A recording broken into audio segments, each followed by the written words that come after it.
I want to preface this video by saying that these arguments are common pitfalls in a debate. Most atheists and skeptics will default to something called naturalism as an argument against the Bible, but the Bible is aware of its own miraculous happenings, whether that be Christ's miracles, the creation story, etc. This often results in circular arguments where one side, often the naturalist, will say that there is no empirical evidence we can find for the proof of these miraculous happenings. These events are in direct opposition to nature, with very low to near impossible odds that it could happen. Prove to me it happened. Show me the evidence. To which I will always respond the same way. You're taking God out of the equation. Without God, the miraculous event does not happen. The word miracle is self-explanatory, meaning that the word is aware of its own context. So you prove to me it didn't happen. How about you show me the evidence? So this eventually just creates circular arguments that get nowhere in a debate. Neither side can prove nor disprove the other, no matter how much they might disagree. This is also how most of my arguments end on this subject at a near 100% rate. And I'm about to give you a few examples of what this looks like, starting with a refutation of Noah's flood story.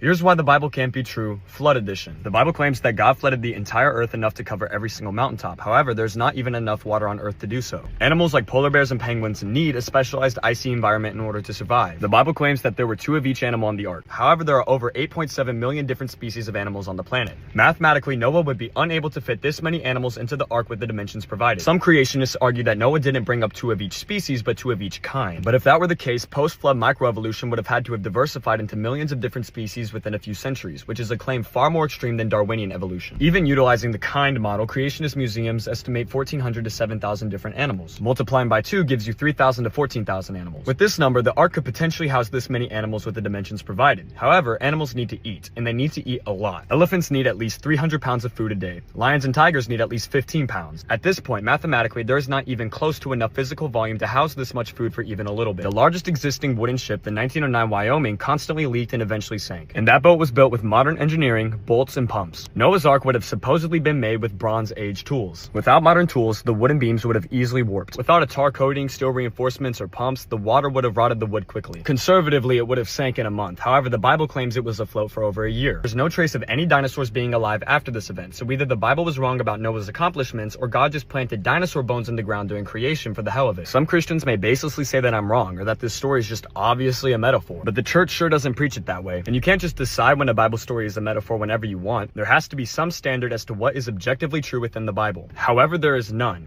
That is because the Bible is not objective truth. And remember, something can only be true if you can adequately explain why. So as you can see, when you remove God, the creator of everything, from the equation, there is no room for miraculous happenings anymore. As I said, the Bible is aware that the miracles performed in its text are exactly that, miraculous. This means that the Bible is context aware that nobody except God could have done these things, like gathering the animals, shutting the door of the ark, making it unsinkable, etc. If you want further proof of this, look at how the Hebrews escaped Egyptian slavery. They couldn't do it alone. God had to send plagues, then later part the Red Sea for their guaranteed escape. So the Hebrews couldn't have done this themselves, and that's where the Bible, being context aware of itself, comes in. It is written to tell you that none of this was possible without God's direct intervention in the events. Now, this next person makes the claim that they can prove Christianity is false in just 25 seconds, so let's take a look at what they have to say. Disprove Christianity in 60 seconds. I can do it in about 25 seconds because it's that easy. Christianity claims that the Trinity is the most important part of their religion, yet the word Trinity is never once mentioned in the Bible. Christianity claims that Jesus is God, and that is one of the most important parts of their religion, yet Jesus never mentions he is God in the Bible. Christianity claims that the Bible is pure and the Word of God, yet history confirms that the Bible has been altered. Therefore, Christianity is false. That's another common argument based on the same concept I spoke about earlier, but they are less educated on the subject they're talking about, but they're trying to make a claim from some sort of perceived authority. So, for example, he says that Jesus never proclaimed himself God, but that isn't true, obviously.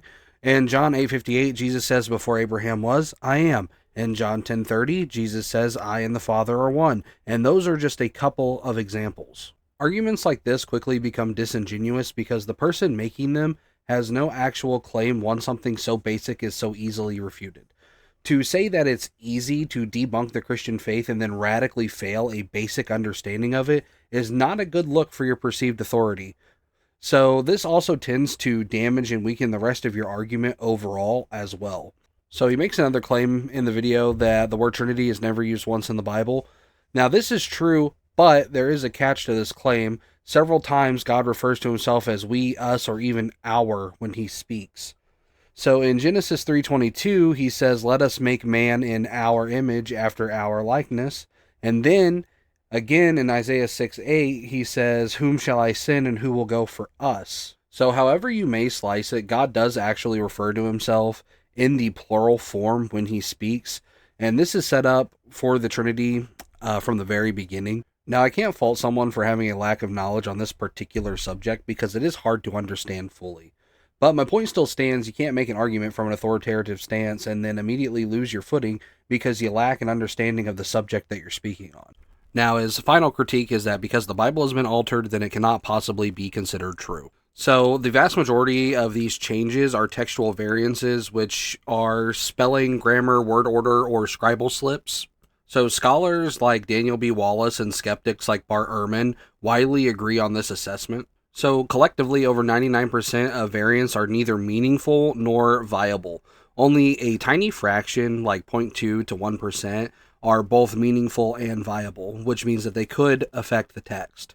Even among the small percentage that matter, most are resolved with high confidence through comparison of early manuscripts, and scholars across the spectrum agree that no core Christian doctrine depends on a disputed reading. This means that the New Testament text is considered 99.5% stable in terms of reconstructible wording. And those are two of the main arguments that I encounter most on social media, whether it be TikTok, Facebook, or YouTube. Those are the two main argumentative styles that I see the most. And these arguments are the main cause of the circular debate that I explained earlier, because eventually they will always lead to the same place. Prove it didn't happen, prove it did happen. If you enjoyed this video, don't forget to like and subscribe for more content just like this. Also, leave a comment with your opinion, whatever it may be as well, and I'll see you in the next one.